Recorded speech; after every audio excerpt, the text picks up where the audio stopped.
तो हमने बार डायग्राम पढ़ लिया था, सिंपल मल्टीपल कॉम्पोजिट। बार डायग्राम के बाद हमने so called frequency polygon with without histogram भी पढ़ लिया था। बीच में पाई डायग्राम भी बनाना पड़ लिया था। लास्ट हमारा बचा था सीक्वेंस में ओजाइव। ओजाइव के लिए जो हमारा कर्व होगा children, that would be less than and more than.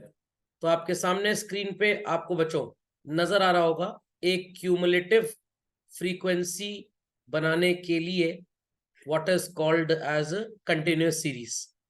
0 to 5, 5 to 10, 10 to 15, 15 to 20 and so on. पहले तो देख के ये बताइए कि ये मोर देन सीरीज है कि लेस देन है चिल्ड्रन? ये कुछ भी नहीं है, ना मोर देन ना लेस देन है। ये इंक्लूसिव है कि एक्सक्लूसिव है बच्चों? ये एक्सक्लूसिव है। तो let's prepare a more than series. तो सबसे पहले तो आप इस क्वेश्चन को कॉपी करें और मोर देन सीरीज बनाए चलिए। तो more than 0,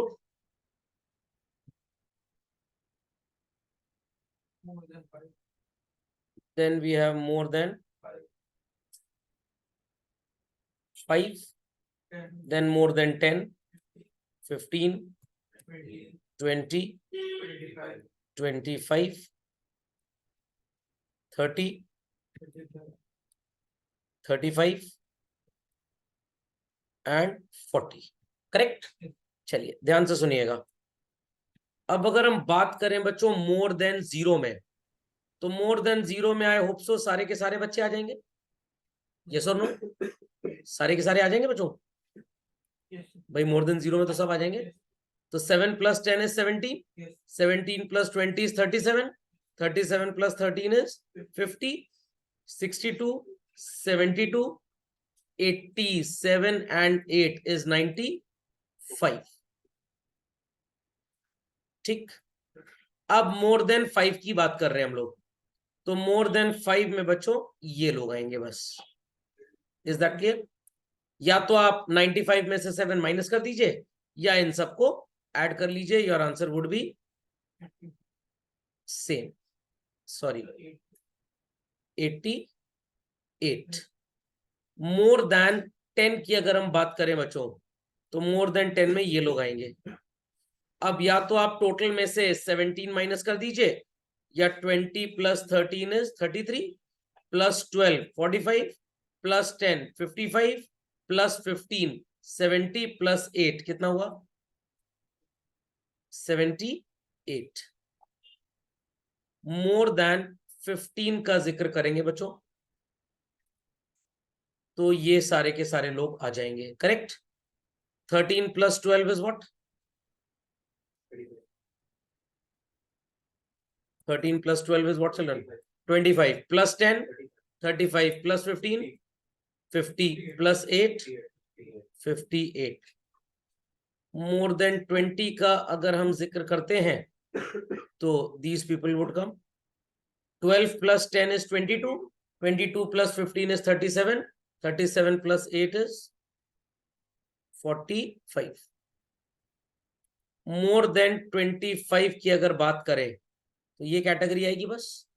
10 + 15 is 25, 25 + 8 is what children? 33। More than 30 की बात करेंगे तो सिर्फ ये आएंगे, that is 15 and 8 what children? 23। More than अगर हम बात करेंगे 35 की तो सिर्फ ये लास्ट कैटेगरी आएगी, कितने की? 8 की। Got it? और मोर देन 40 में कितने आ जाएंगे? 0 आ जाएंगे। समझ में आ गया? तो अब इसका एक ग्राफ बना लेते हैं, कैसे बनेगा लेट्स सी।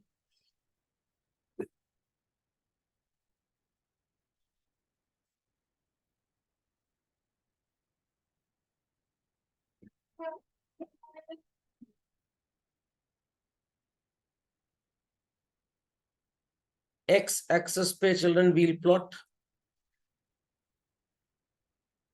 मोर देन 0,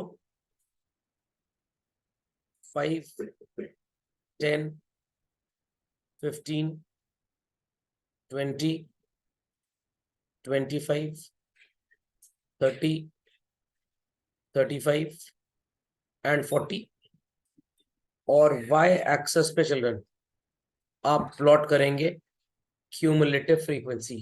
क्या प्लॉट करेंगे? Cumulative frequency. बना लीजिए ग्राफ तुरंत। चलिए बच्चों, y एक्सेस पे CF प्लॉट होगा। इन माय ओपिनियन 10 के मल्टीपल्स में कर लेते हैं। 10, 20, 30, 40, 50, 60, 70, 80, 90 एंड 100। तो मोर देन 0 में इट इज 95 बेसिकली। तो 95 चिल्ड्रन ये यहां पे मार्क होगा इन बिटवीन 100 एंड 90। समझ गए? मोर देन 5 में मार्क करेंगे 88। तो 88 would be near 90। More than 10 is 78. 78 is near 80. More than 15 is 58.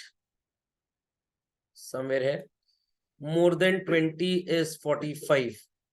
Midpoint of 40 and 50.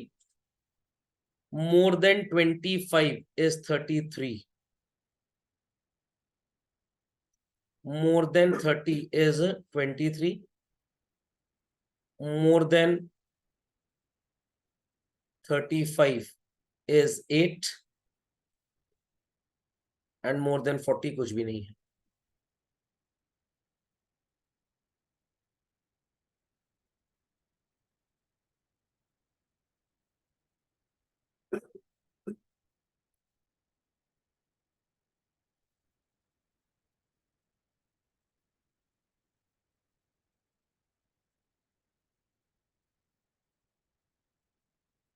What?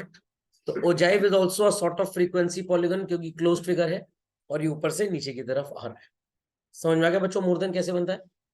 Got it? चलिए इसको अपडेट करिए, फिर इसी का लेसन बनाते हैं।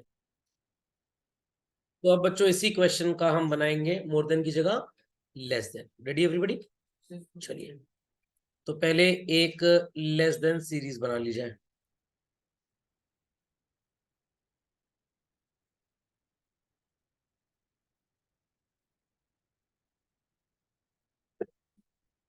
चलिए बच्चों,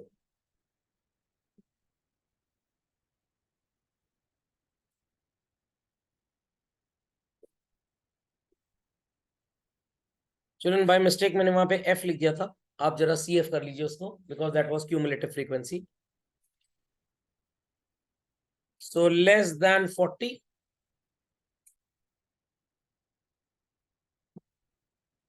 then we have less than 35, then less than 30,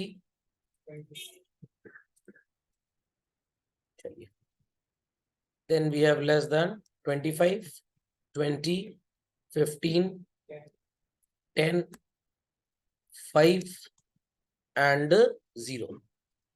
सो कोई भी बच्चा ऐसा नहीं है जिसके मार्क्स लेस देन 0 हैं, और सारे 95 स्टूडेंट्स ऐसे हैं जिनके मार्क्स 40 से कम ही है।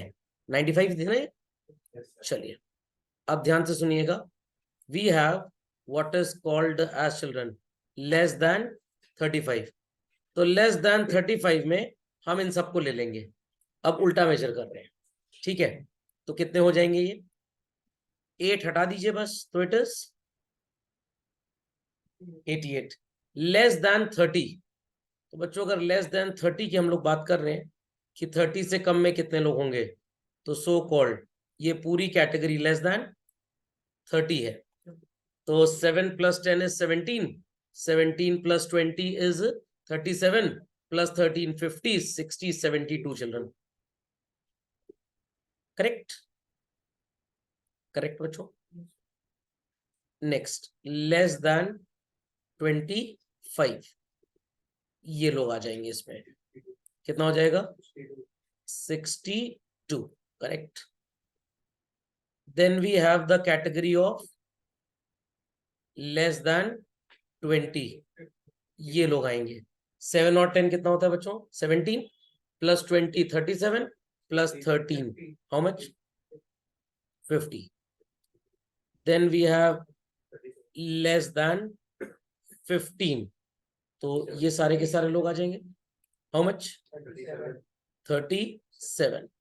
लेस देन चिल्ड्रन 10, तो it is 7 and 10 17, and less than 5 it is only 7. ठीक है, चलिए, everybody understood how did we find this? चलिए ग्राफ बनाते हैं इसका।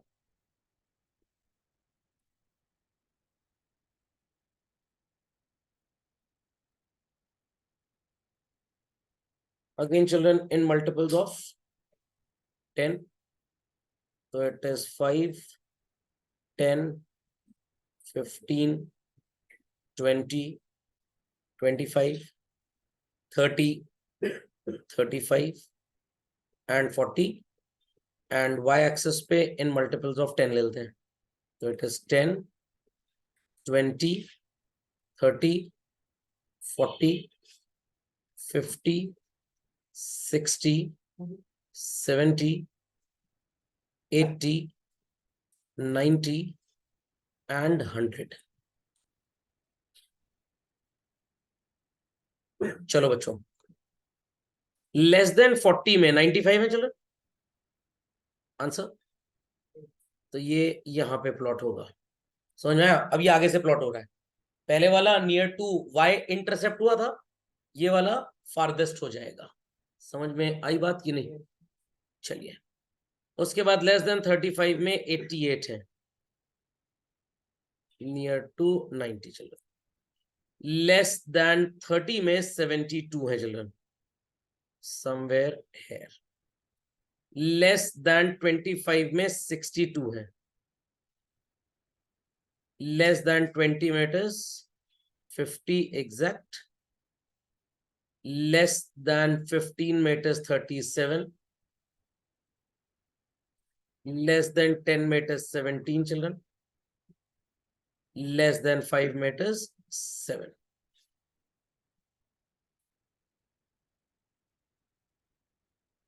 Let's join the lines।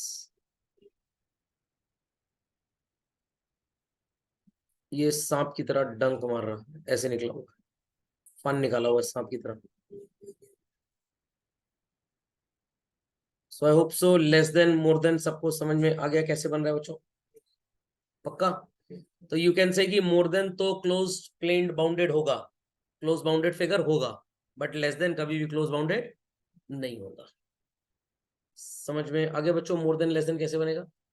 और अब आप दोनों को एक साथ भी बना सकते हैं, तो बीच में कहीं ना कहीं वो इंटरसेक्ट करेगा। और ऐसे ही माइक्रो इकोनॉमिक्स में डिमांड सप्लाई का इंटरसेक्शन आपको नजर आता है। Quickly do it. सो सबको क्लियर हो गया बच्चों? मैं ये पीडीएफ आपको सेंड कर दूंगा, तो आप इससे बाकी न्यूमेरिकल्स भी लगा सकते हैं, ताकि आपकी थोड़ी प्रैक्टिस ठीक ठाक हो जाए बच्चों। काफी अच्छे अच्छे न्यूमेरिकल्स हैं, क्योंकि आपकी जो आईएससी की बुक है उसमें नंबर ऑफ क्वेश्चंस प्रैक्टिकली बहुत कम है, हार्डली 15-20 क्वेश्चन होंगे। तो फिर इन्हीं क्वेश्चंस का आप मीन, मीडियन एंड मोड ये भी कैलकुलेट कर लेंगे। ठीक है बच्चों? चलिए, तो दैट्स इट चिल्ड्रन। इसमें आपको कुछ अच्छे अच्छे एमसीक्यूज भी मिल जाएंगे।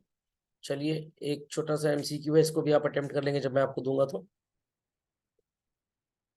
अभी आप थोड़ी चीजें इसमें नहीं निकाल पाएंगे, जैसे मीन, मीडियन मोड आपने नहीं पढ़ा है, तो जब आप मीन, मीडियन मोड पढ़ लेंगे तब आपको पता लगेगा ग्राफिकली कैसे एस्टिमेट करते हैं उसको। सबको ये तो पता है कि कैसे फॉर्मूला लगाते हैं, अभी फॉर्मूला पढ़ेंगे। मैं इसलिए बोल रहा हूँ, पता है, बिकॉज 7th 8th क्लास में, 9th क्लास में, 10th में आपने पढ़ा है, बट ग्राफ बना के भी मीन, मीडियन मोड निकल जाता है। सर ये कौन सी टेक्निक होती है? ये शायद आप नहीं, ग्राफ से ओके, वो सेंटर पॉइंट होता था, उस पर कट लगाते थे। चलिए, good good good good good. चलो, नहीं मीन नहीं निकलेगा, मीडियन और मोड निकलता है, मीन नहीं निकलेगा। हाँ, मीडियन और मोड जब आप निकाल लेंगे, तो उसके बाद मैं आपको एक एम्पायरिकल रिलेशनशिप पढ़ाऊंगा, वो भी थोड़ा सा सुना होगा आपने, 3 mean equals to 2 median minus mode करके, अगर सुना हो आपने तो एक ग्राफिकली आप मीडियन और मोड जब निकाल लेंगे, तो आपको एम्पायरिकल रिलेशनशिप बता दूंगा, फिर उससे मीन भी निकल आएगा। डायरेक्ट ग्राफ से मीन नहीं निकलता। ठीक है? तो इस बुक में आपको एमसीक्यूज भी बहुत ढेर सारे और बढ़िया मिल जाएंगे। समझ में आ गया बच्चों? चलिए, तो न्यू पेज पे हेडिंग लिख लीजिए, measures of central tendency, measures of central tendency children.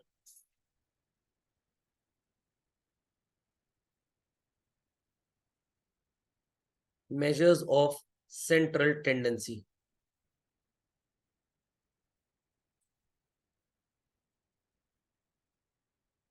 So people must be able to see the content on the screen children. मिल गया सबको? चलिए, यहाँ पे आपको कुछ ग्राफ वगैरह नजर आ रहा है बच्चों? आंसर? चलिए, 3 चीजें बस लिख लीजिए, मीन, उसके नीचे मीडियन, उसके नीचे mode. Quickly. So everybody has mentioned these 3 content children called as mean, median, mode. तो जहां पे आपने मीन लिखा है उसके आगे लिख दीजिए referred as average of the given data. Referred as the average of given data. Individual series, discrete series, continuous series, तीनों में आपको मीन कैलकुलेट करना सिखाया जाएगा. And there are 2 methods, one is called as direct and other is called as shortcut. कुछ लोग indirect भी बोलते हैं बट होता नहीं है इनडायरेक्ट, वो होता है शॉर्टकट ही है. और स्टेप डिविएशन डिराइव्ड मेथड है बेसिकली. Got it clear? वो रहता इनडायरेक्ट मतलब शॉर्टकट के तरीके ही है. ठीक बच्चों, जहां पे आपने मीडियन लिखा है उसके आगे लिख दीजिए अपनी कॉपी में द मिडिल ऑब्जर्वेशन और the central observation of the given data. तो मेरे पास से एक डायग्राम भी है एक्सट्रीम राइट कॉर्नर पे चिल्ड्रन, आपको अगर ये नजर आ रहा हो, मैंने ब्लू शेड कर दिया इसको. मान लीजिए कि 2 सिटीज का डिस्टेंस 200 किलोमीटर अपार्ट है चिल्ड्रन. व्हाट? 200 kilometre apart. ठीक है, इस वाले डायग्राम को ध्यान से देखिएगा. तो जो स्टार्टिंग पॉइंट होगा उसे बोलेंगे लोअर एक्सट्रीम मिनिमम. क्या बोलेंगे? Lower extreme minimum. बस एक बार सुन लीजिए, कभी काम नहीं आएगा. और जब आप पहुंच जाएंगे 200 किलोमीटर कवर करके उस सिटी पे, तो उस पॉइंट को बोलेंगे upper extreme minimum. The half distance when got covered, 200 kilometre था, आप 100 किलोमीटर कवर करके रुक गए. जैसे जनरली हम ट्रैवल भी करते हैं, बोलते भाई हाफ डिस्टेंस ट्रैवल कर लो, रुक जाएंगे. बहुत ज्यादा एरिया है भाई, दिल्ली जाना है प्रयागराज से 600 किलोमीटर का डिस्टेंस है मान लीजिए बाय कार फॉर एग्जांपल, तो भाई एक साथ तो 600 किलोमीटर नहीं ड्राइव करेंगे. 150 किलोमीटर पे पहला ब्रेक लेंगे, फिर 300 किलोमीटर पे दूसरा, 450 किलोमीटर पे तीसरा, और फिर डेस्टिनेशन आ जाएगा.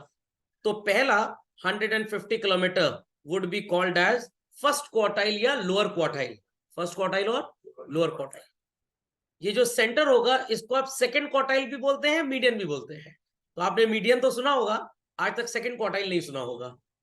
फिर 3/4 एरिया जब कवर हो जाता है तो we call it as third quartile या अपर क्वार्टाइल. थर्ड क्वार्टाइल और अपर. और जब पूरा एरिया कवर हो जाएगा तो we'll call it as upper extreme.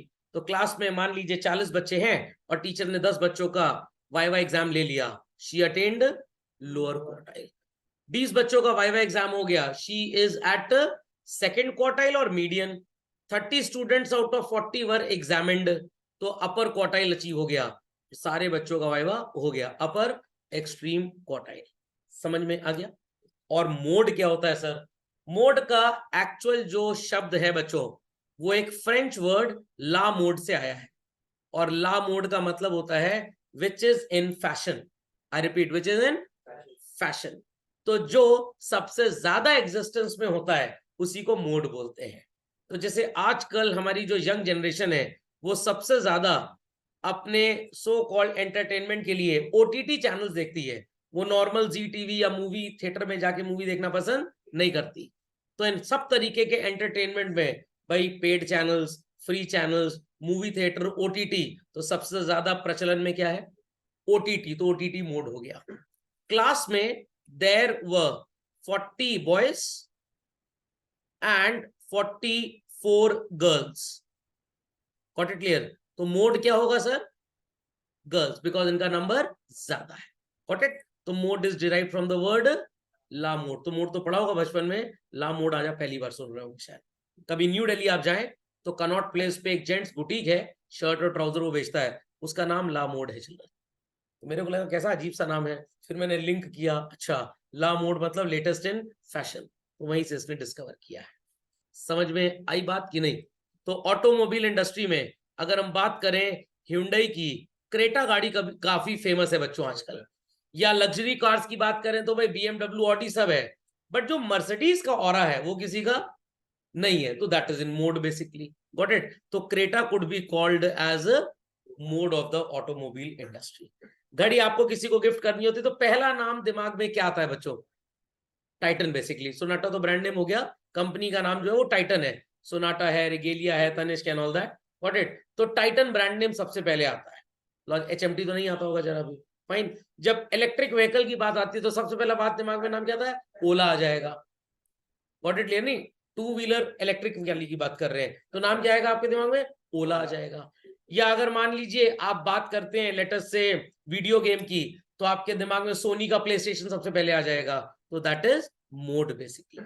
तो मोड का मतलब होता है जो फैशन में हो। स्मार्टफोन सबसे महंगा वाला कौन सा है? जैसे ही मुंह से इतना शब्द निकला तो भाई आईफोन दिमाग में आता है, तो दैट इज मोड बेसिकली। तो समझ में आ गया मीन मीडियन मोड क्या होते हैं? चलिए, तो इनको मैथमेटिकली आप कैलकुलेट कैसे करेंगे चिल्ड्रन? तो सो कॉल्ड इसके कुछ फॉर्मूलाज हैं, ये हम अगले लेक्चर में कंटिन्यू करेंगे। एक दो लोग आज जरा छुट्टी पे हैं, तो we'll take it in the next class. आपने मैथ्स में एवरेज पढ़ा हुआ है, मैथ्स का एवरेज डिट्टो स्टैट्स का मोड होता है। मैं आपको कुछ क्वेश्चंस ग्रेजुएशन लेवल की बुक से भी कराऊंगा, क्योंकि आपकी बुक में जो क्वेश्चंस होते हैं वो एकदम घटिया लेवल के होते हैं, एकदम घटिया। आपको कुछ एडवांस क्वेश्चन ऐसे मिलेंगे, देयर आर 10 फ्लावर पॉट्स, समझ में आ गया? एक फ्लावर पॉट में 6 फ्लावर्स हैं, दूसरे वाले में 8 है, 3 फ्लावर पॉट्स हैं जिसमें 5 है। तो यहाँ पे सर मीडियन कैसे निकलेगा, मीन कैसे निकलेगा? Simple as that. तो एक को फ्रीक्वेंसी को एक्स मान लेंगे। तो ऐसे क्वेश्चन जनरली आपकी बुक्स में आपको नहीं मिलेंगे। डेफिनेटली आपके स्कूल लेवल पे भी टेस्टिंग नहीं होगी, बट जब आप कल को ग्रेजुएशन में जाएंगे, इधर you do BCom, MBA, BA, कुछ भी आप करो, स्टार्ट तो हर जगह पढ़नी है आपको, हर जगह, तो वहां पे आपको ऐसे क्वेश्चंस मिलेंगे। तो you should be the distinguished one to get the answer first. समझ में आ गया? तो चलिए बच्चों, अगले लेक्चर में आपको पढ़ाएंगे मेजर्स ऑफ सेंट्रल टेंडेंसी। तो अपनी कॉपी में इस हेडिंग को लिख लीजिए।